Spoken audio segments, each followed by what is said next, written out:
इसका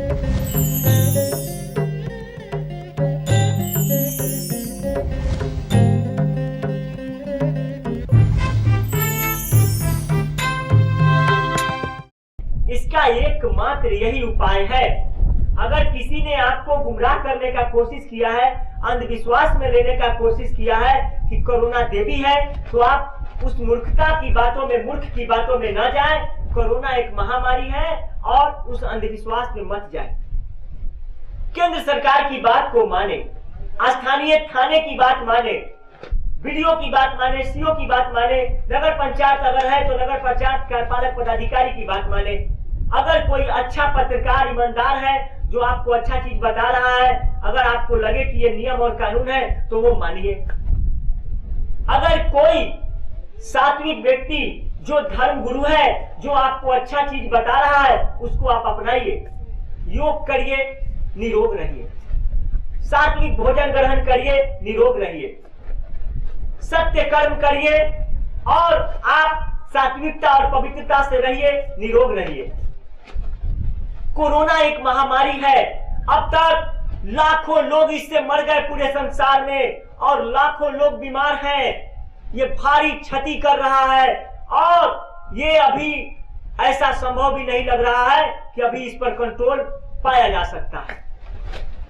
इसको कंट्रोल करने का एकमात्र तरीका है, वह है महामारी नियमावली का पालन करना, व्यक्ति से व्यक्ति की दूरी बनाए रखना और सोशल डिस्टेंसिंग जिसको कहते हैं, नियम का पालन करना, महामारी नियमावली का पालन करना, महामारी रोकथाम नियमावली का पालन करना।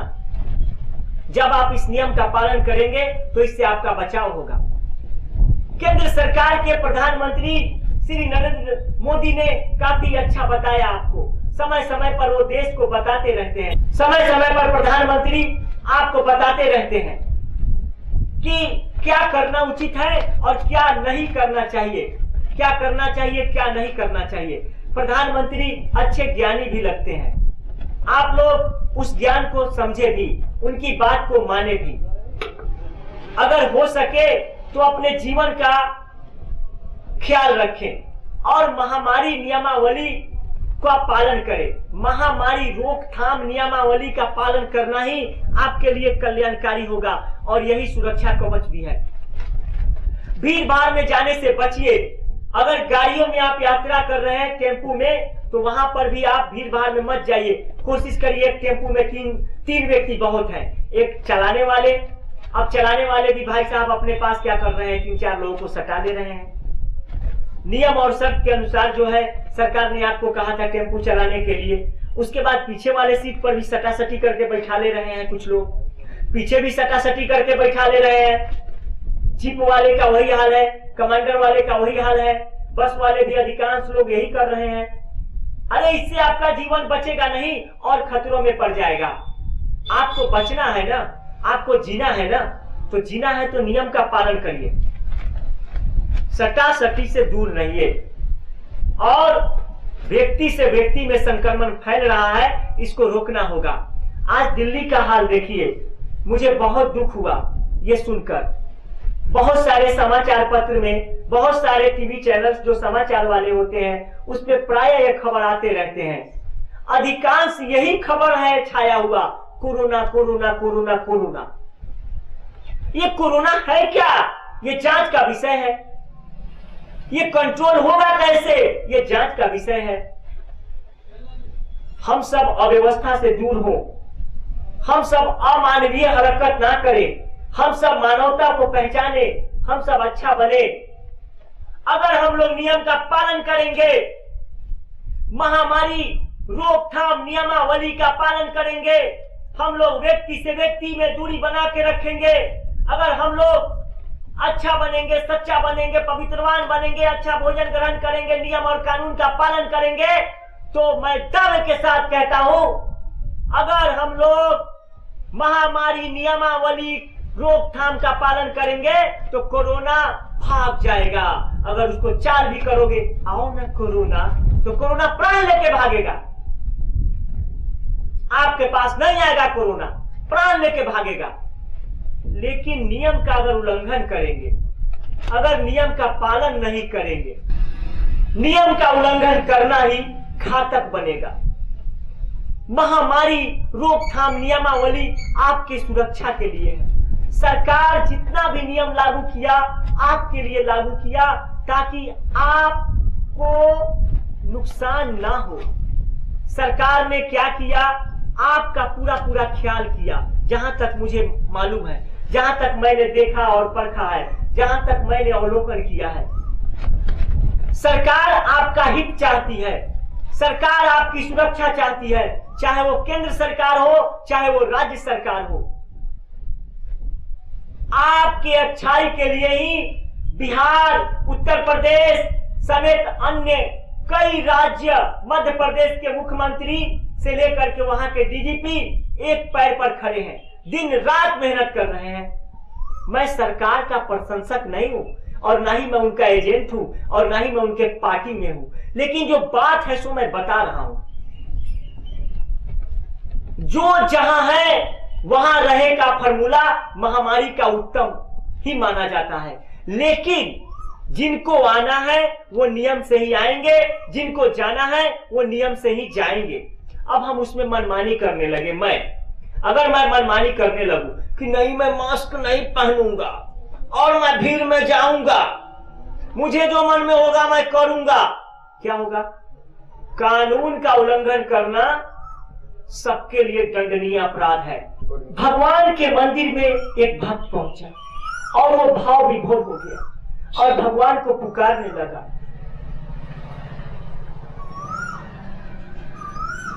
भगवान के मंदिर में जब भक्त पहुंचा तो मंदिर के बाहर भगवान को पुकारने लगा, भाव विभोर हो गया। बोला कि भगवान, मैं आपका भक्त हूं और मैं आपकी भक्ति करता हूं। मैं चाहता हूं कि आप मुझे दर्शन दे और मुझ पर कृपा करें। भगवान उससे अत्यंत प्रसन्न थे, उसकी भक्ति से खुश हो गए थे। भगवान स्वरूप बदल के उसके पास पहुंचे और उसे बोले कि बोलो भक्त, तुम्हें क्या चाहिए?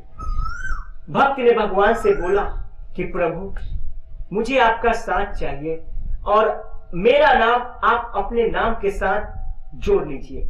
जैसे बैजू बैद्यनाथ धाम में, रहसू थावे में, जैसे अन्य बहुत सारे भक्त जिसका नाम भगवान के नाम के साथ जुड़ गया। देवताओं के गुरु हुए बृहस्पति और असुरों के गुरु हुए शुक्राचार्य। दोनों में विवाद चलता था कि मुझे सत्ता मिलना चाहिए तो मुझे सत्ता मिलना चाहिए। असुर चाहते थे कि मैं सत्ता भोगूं और सुर चाहते थे कि मैं सत्ता भोगूं। इंद्र को तो हमेशा सत्ता से बेदखल करने के लिए एक से बढ़ के कूटनीति, एक से बढ़ के रणनीति असुर बनाया करते थे। बड़े बड़े असुर प्रतिदिन कूटनीति तैयार करके स्वर्ग पर हमला करते थे और इंद्र पर प्रहार करते थे और सबका समाधान निकालते थे महादेव। और इंद्र को गद्दी कैसे उसका सुरक्षित रहे, स्वर्ग कैसे सुरक्षित रहे, इसका ख्याल महादेव रखते थे।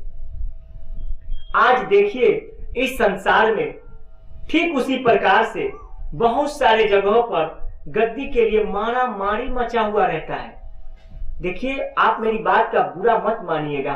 आपको खुद सोचना है कि आप सुर हैं कि असुर हैं। मुझे खुद सोचना है कि मैं राक्षस हूं या मानव हूं, या दानव हूं या मानव हूं। मैं गलत कार्य अगर कर रहा हूं, मैं अगर मांस, मछली, मदिरा अगर भक्षण कर रहा हूं तो शास्त्र के अनुसार मैं राक्षस और दानव हूं।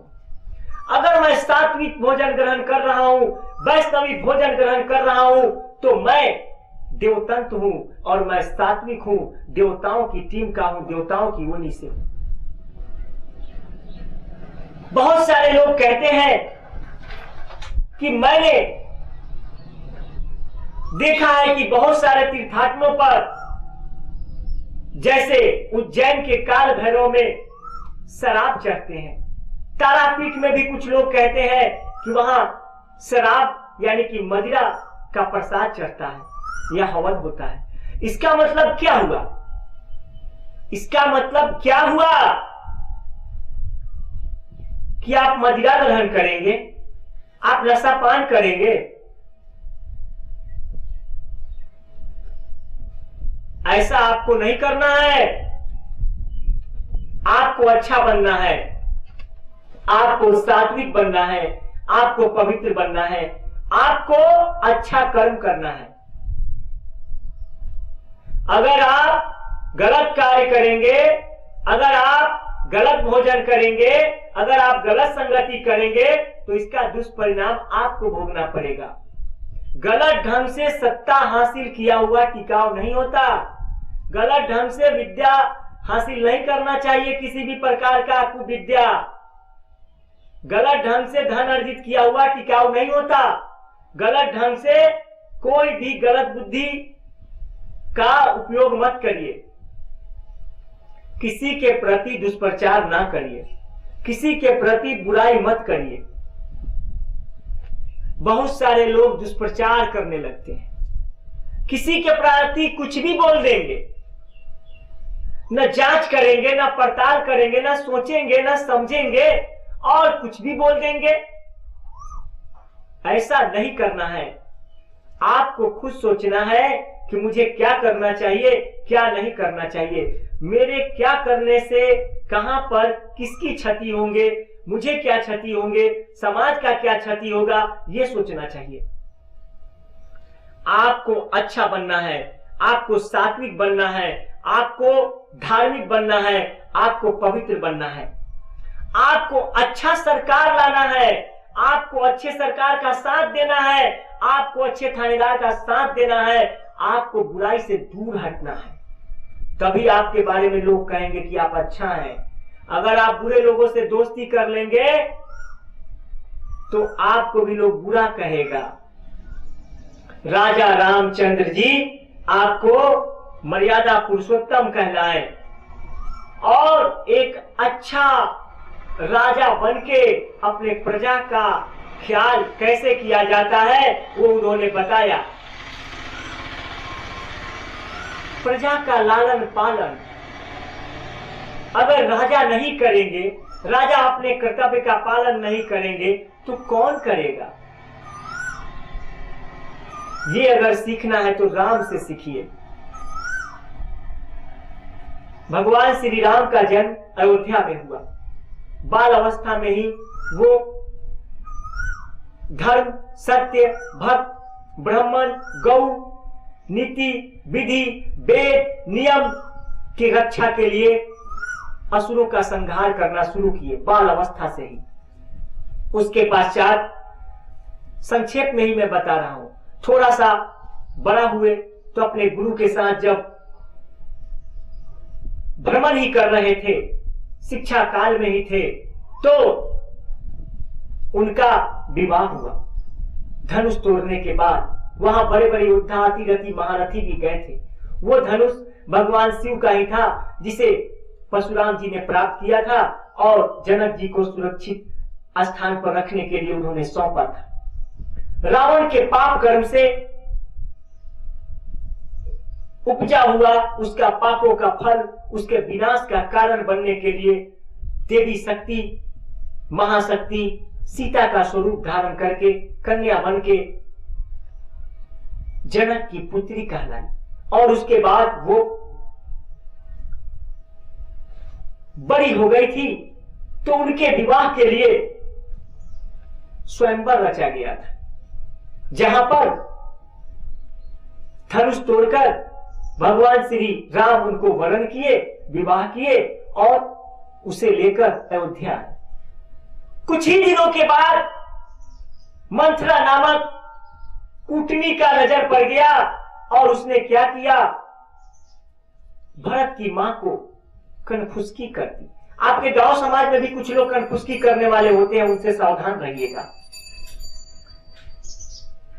उनसे बच के रहिएगा। वो कनफुसकी करके आपको झगड़ा करा देंगे, लड़ा देंगे, समाज में अराजकता फैला देंगे। इसलिए आप लोग मंथरा जैसी कुटनी से दूर रहिएगा। और मैं कोशिश करता हूं कि आप लोग मंथरा का चरित्र ना अपनाएं। लेकिन वो भी एक लीला था, भगवान ने दिखाया था कि देखो पृथ्वी पर ये भी होता है, इससे कैसे निपटना है और कैसे बचना है। भगवान श्री राम ने अपने धर्म का और कर्तव्य का पालन किया। उन्होंने क्या किया? मंथरा जैसी कुटनी ने जब ये चाल चल दिया था, ये रणनीति तैयार कर दिया था कि राम को 14 वर्ष का वनवास और भरत को राज्याभिषेक। भरत जी को भी ये पसंद नहीं था, दशरथ जी को भी पसंद नहीं था। लेकिन क्या करें, दशरथ जी को 3 पत्नियां थी। अब सवाल पत्नी की, प्यारी पत्नी की बात सुनकर अत्यंत दुखी होकर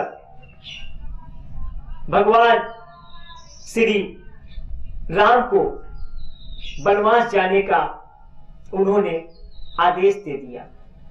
भगवान श्री राम के साथ उनके भाई लक्ष्मण और सीता जंगल की ओर चल दी। उसके बाद धीरे धीरे धीरे धीरे समय बीता और वहीं पर आपको सुपनेखा नाम की एक राक्षसनी, उसके भी जन्म के पीछे बहुत बड़ा कथा है, बहुत लंबा कहानी है।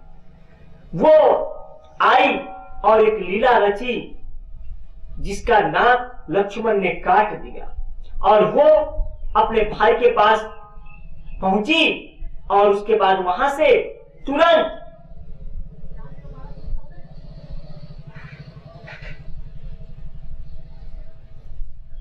रावण ने एक रणनीति तैयार किया प्रतिशोध का, बदला का। देखिए बदला का जो रणनीति होता है ना, वो बहुत बुरा होता है। मैं आप लोगों से आग्रह करता हूं, कृपया करके एक तो कहीं गलती करे नहीं और किसी से बदले की भावना ना रखे।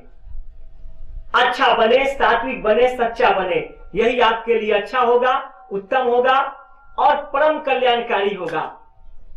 अब रावण वहां से बदले की आग में जलता हुआ अपने ही समान एक संबंधी को उन्होंने आवाहन किया और उसको हिरण बनकर भेज दिया। भगवान श्री राम से सीता उस हिरण को देखकर, उस मृग को देखकर प्रलायित हो गई कि प्रभु मुझे वो चाहिए। अब भगवान देखे कि मेरी पत्नी का लालसा है, मैं जरा पूरा कर दूं। अगर कोई सच्चा पति होगा तो वो अवश्य प्रयास करेगा कि उसकी पत्नी का कोई भी कामना हो वो पूर्ण करे। लेकिन आजकल भाई क्या है, अपने पत्नियों की कामना बहुत कम पति ही पूर्ण करते हैं और बहुत कम पत्नियां हैं जो अपने पतियों की कामना पूर्ण करते हैं। भाइयों ध्यान से सुनना, आप लोगों को मैं हाथ जोड़ करके आग्रह करके कहता हूं कि पति पत्नी का जो संबंध है वो सबसे निकटतम संबंध होता है। वो ऐसा पवित्र संबंध और उतना निकटतम संबंध और किसी का भी इस धरती पर हो ही नहीं सकता। लेकिन अगर वो पति पत्नी है तब स्त्री, लेडीज, महिला और आपको मैं बता दूं लेडीज, इन सारे शब्दों को समझिए। स्त्री यानी कि महिला, युवती, उसका चरित्र क्या होना चाहिए, रूपमान होने से क्या होता है? रूप तो बहुत के पास है, अरे गुण नहीं है तो क्या हुआ? रूप होने से क्या हुआ?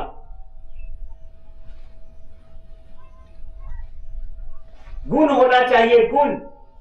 अगर गुण है तो सब है, रूप है और गुण नहीं है तो कुछ नहीं है। सुंदरता तो ढल जाता है, समाप्त हो जाता है, लेकिन गुण आपको महान कराता है। इसलिए चरित्र उत्तम है, रूप उत्तम नहीं है।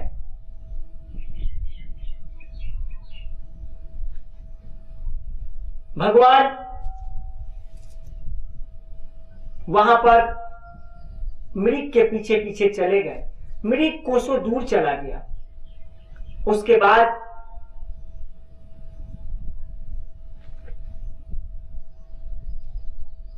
एक आवाज आया।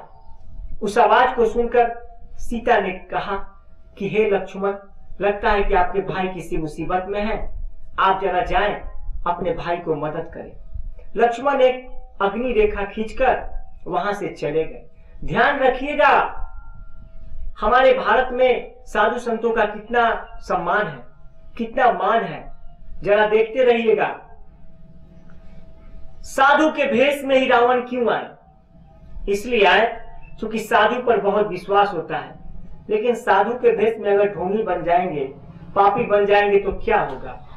यह बात सत्य है कि बहुत सारे युगों में सबसे पहले जब संसार का रचना हुआ था तो ऋषियों को भी कहा गया था कि आप भी विवाह करें और उसके पश्चात सृष्टि को बढ़ाने के लिए, सृष्टि करने के लिए आप भी बच्चों को जन्म दें ताकि संस्कारी और पवित्रवान बच्चे जन्म लें।